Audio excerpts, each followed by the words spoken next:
Como estou tratando o idoso que está em casa? Como estou cuidando do vovô? Para quem tem os pais, ou o pai ou a mãe, que residem em casa e tem assim a incumbência de cuidar deles em casa, eu vou trazer aqui este tema sobre o cuidado do idoso, mas no sentido de entender como o idoso funciona. Só que eu vou trazer a partir deste livro aqui, olha, que é uma coletânea que a editora Nova Fronteira fez dos 77 melhores contos dos Grimm, dos irmãos Grimm, que é aqueles irmãos que escreviam contos na Europa. Mas esses contos foram trazidos para o Brasil e nesta temática, muitos são os contos conhecidos. Por exemplo, Chapeuzinho Vermelho. São vários, é muito conhecido os irmãos Grimm. Só que os contos de fada dos Grimm são contos que falam de uma realidade cruel que é da vida, onde traça sempre personagens que trabalham o bem e o mal, a vida e a morte. São contos infantis da época que tinha a conotação de levar as crianças a entender sobre a realidade da vida de uma forma lúdica. Porém, ao serem traduzidos ao Brasil, estes contos foram camuflados e transformados sempre num final feliz. Por exemplo, o Chapeuzinho Vermelho, que é estrucidado pelo lobo, a vovozinha também, que o lobo come, depois vem o caçador, abre a barriga do lobo e tira a vovozinha, o Chapeuzinho Vermelho inteira de dentro da barriga. Isso já é uma adaptação muito ruim que impede que as crianças do Brasil entendam os contos de fadas como uma percepção da realidade numa linguagem lúdica. E aqui eu fiquei encantado de ver nesta coleção e ver que vem 2 livros, na coleção, numa edição, numa capa muito bem feita da editora Nova Fronteira. Eu descobri um conto aqui maravilhoso, O Avô e Seu Neto. E eu quero contar para você, para que você possa entender sobre como trabalhar o olhar diferenciado sobre o idoso que está dentro de casa. O conto dos irmãos Grimm é este aqui, O Avô e Seu Neto. Eu prometo que é curto, olha só. Era uma vez um velho tão velho que já não enxergava bem. Os ouvidos estavam quase surdos e os joelhos trêmulos. Era com grande dificuldade que conseguia segurar a colher e sempre derramava a sopa na toalha, deixando-a também escorrer pela boca. O filho e a nora sentiam nojo ao ver isso, e assim ficou resolvido que o velho, o avô, iria sentar-se atrás do fogão. Davam-lhe a sopa numa tigela de barro, mas não muita. O velho olhava com grande tristeza para a mesa e seus olhos enchiam-se de lágrimas. Certa vez, suas mãos trêmulas não conseguiram segurar nem mesmo a tigela de barro, que caiu no chão, espatifando-se.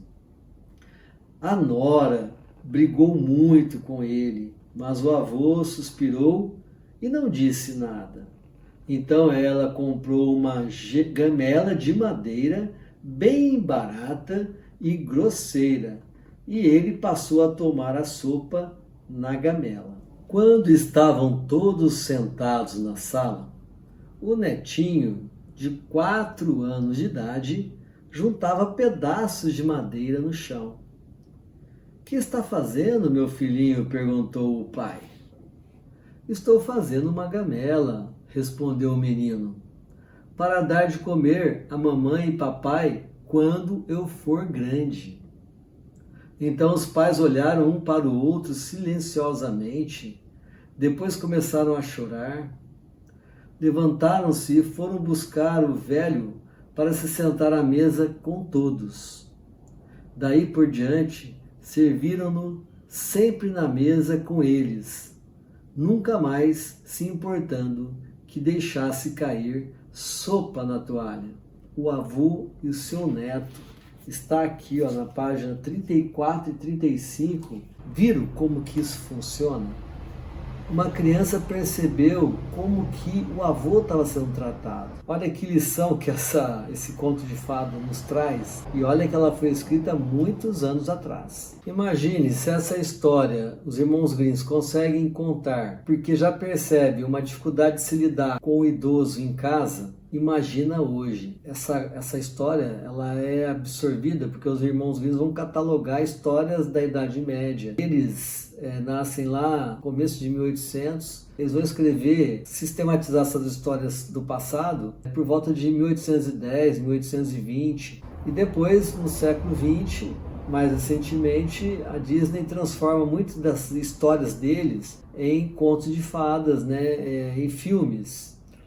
E aí reatualiza para a linguagem ocidental, tirando a questão do bem e do mal, do amor e ódio, da morte e vida. Então, mas os originais são bem cruéis. Aqui este conto ele é menos cruel. Vocês percebem que é quase um conceito de orientação ética sobre o idoso. A questão que eu jogo é como você lida com o idoso que está dentro da sua casa. Você considera os limites naturais que ele tem como idoso? E você hoje que não aceita muito, não consegue lidar com o idoso, como que você faz? Você está pensando que um dia também você vai ser um idoso?